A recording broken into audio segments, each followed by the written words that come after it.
किसान जथेबंदियों तो बाद हुण साबका फौजियां दे वल्लों प्रदर्शन किया जा रहा है ते दस दिए कि राजपुरा दे विच साबका फौजियां ने धरना लगाया गया है ते शंभू रेलवे स्टेशन ते धरना लगा के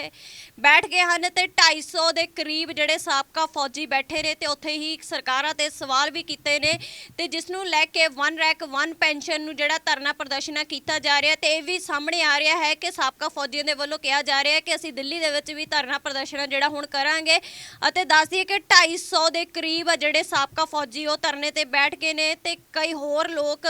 ਉੱਥੇ ਹੋਰ ਵੀ ਸ਼ਾਮਿਲ ਹੋ ਗਏ ਨੇ ਤੇ ਪੁਲਿਸ ਵੀ ਜਿਹੜੀ ਤਾਇਨਾਤ ਕੀਤੀ ਗਈ ਹੈ ਤੇ ਇਹ ਵੱਡੀ ਖਬਰ ਹੈ ਜਿਹੜੀ ਸਾਹਮਣੇ ਆ ਰਹੀ ਹੈ ਕਿ ਕਿਸਾਨ ਜਥੇਬੰਦੀਆਂ ਤੋਂ ਬਾਅਦ ਹੁਣ ਸਾਬਕਾ ਫੌਜੀ ਨੇ ਜਿਹੜੇ ਧਰਨੇ ਤੇ ਬੈਠ ਗਏ ਨੇ ਤੇ ਲਗਾਤਾਰ ਇਸ ਗੱਲ ਨੂੰ ਲੈ ਕੇ ਚਰਚਾ ਜਿਹੜੀ ਹੋ ਰਹੀ ਹੈ ਕਿ ਸਾਬਕਾ ਫੌਜੀਆਂ ਦੇ ਵੱਲੋਂ ਸੰਭੂ ਜਿਹੜੇ ਰੇਲਵੇ ਸਟੇਸ਼ਨ ਤੇ ਧਰਨਾ ਜਿਹੜਾ ਪ੍ਰਦਰਸ਼ਨ ਕੀਤਾ ਜਾ ਰਿਹਾ ਹੈ ਤੇ ਉੱਥੇ ਹੀ ਪੰਜਾਬ ਸਰਕਾਰ ਦੇ ਖਿਲਾਫ ਹੱਲਾ ਵੀ ਬੋਲਿਆ ਗਿਆ ਹੈ ਅਤੇ ਵੱਖ-ਵੱਖ ਪੁਲਿਸ ਤਾਇਨਾਤ ਕੀਤੀ ਗਈ ਹੈ ਤੇ 250 ਦੇ ਕਰੀਬ ਜਿਹੜੇ ਸਾਬਕਾ ਫੌਜੀਆਂ ਉਹਨਾਂ ਦੇ ਵੱਲੋਂ ਧਰਨਾ ਜਿਹੜਾ ਲਗਾਇਆ ਗਿਆ ਤੇ ਆਪਣੀਆਂ ਮੰਗਾਂ ਨੂੰ ਲੈ ਕੇ ਹੁਣ ਪ੍ਰਦਰਸ਼ਨ ਜਿਹੜਾ ਕੀਤਾ ਜਾ ਰਿਹਾ ਹੈ ਤੇ ਫੌਜੀਆਂ ਦੇ ਵੱਲੋਂ ਇਹ ਵੀ ਗੱਲ ਕਹੀ ਜਾ ਰਹੀ ਹੈ ਕਿ ਹੁਣ ਅਸੀਂ ਦਿੱਲੀ ਦੇ ਵਿੱਚ ਆਪਣਾ ਪ੍ਰਦਰਸ਼ਨ ਜਿਹੜਾ ਕਰਾਂਗੇ। मैं सर सबका सैनिक कपिल फौजी हैं। पहले तो मैं आपको दरखास्त करता हूं कि एक बार आप घुमा के दिखा दो कि हजारों सैनिक यहाँ बैठे हैं। ये वही सैनिक हैं जिन्होंने 62, 65, 71 करगिल की जंगों में इस देश को गौरव की अनुभूति करवाई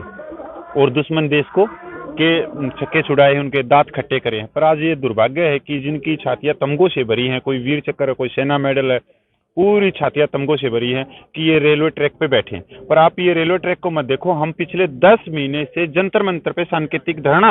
दे रहे हैं, पिछले 10 महीने से। अगर बात करें तो आज़ादी के बाद में इतने बड़े आंदोलन कोई हुए हैं तो या तो किसान आंदोलन है या जवानों का ये आंदोलन चल रहा है शांतिपूर्व सांकेतिक। हमारी मांगे हैं जो भारतीय सेनाओं में 97% छोटे रैंक के सैनिक होते हैं।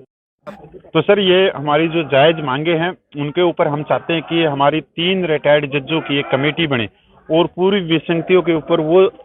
इनके ऊपर अपना फैसला दे कि ये जायज है या नाजायज है। और हम संविधान के दायरे में ही बैठे हैं। अब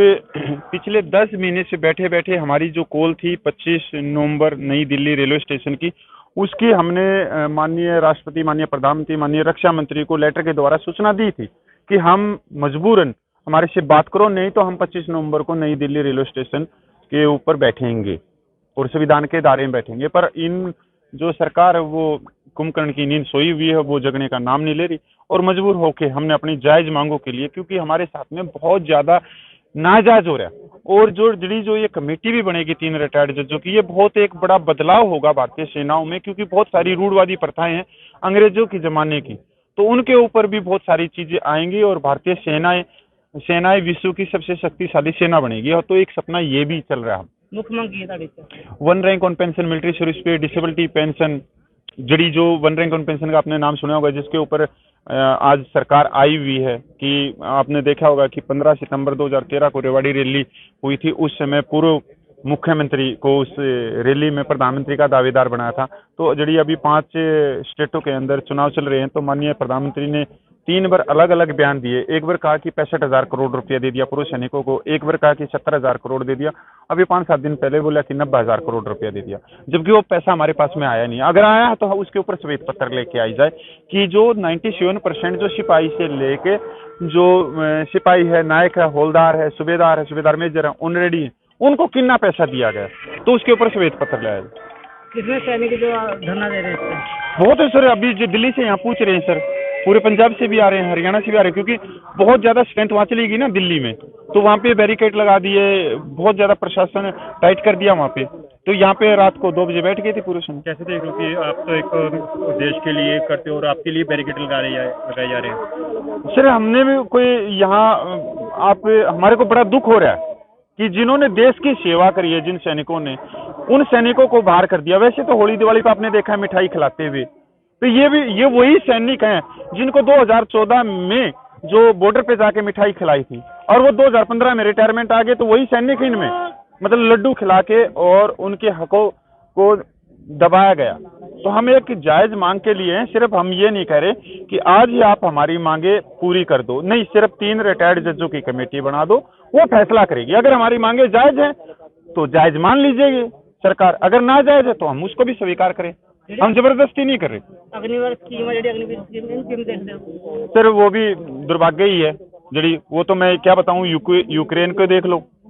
वो रूस को देख लो, क्योंकि 5 साल की स्कीम रूस में है, और यूक्रेन एक छोटा सा देश जिसके पास में हथियार नहीं, मतलब कुछ भी नहीं है, उसने भी रूस के छक्के छुड़ा रखे क्योंकि वहाँ अग्निवीर स्कीम थी। और